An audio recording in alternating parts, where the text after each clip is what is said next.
Hmm. Ako lang ba? Kapansin mo rin, na kapag tipong tinitira ka na ng mga problema, pagsubok, tsaka ka lang lumalapit sa taas, tsaka ka lang humihingi ng tulong. Pero pag may mga pumapasok sa buhay mo na blessing, maliliit na bagay, kahit napakaliit na bagay, kahit yung araw-araw na dumarating sa buhay mo na ligtas ka, buo yung katawan mo, minsan hindi natin magawa magpasalamat. Alam mo kaya binibigyan ng ganyang karaming problema, pagsubok. Sign na yan. Oo, sign na yan. Sign na yan. Sign na yan na bawasan mo na yung kakupalan mo.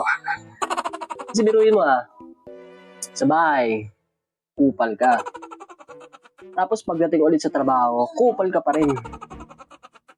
Ano na, di ba? Biruin mo, may sarili kang trabaho. Pero nakukuha mo pa rin silipin yung trabaho ng katrabaho mo. Ano? Supervisor lang, Kaya ka tinitira ng mga ganyan karaming problema. Sign na yan, Gar.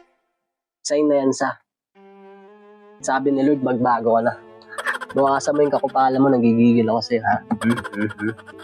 Gigil mo.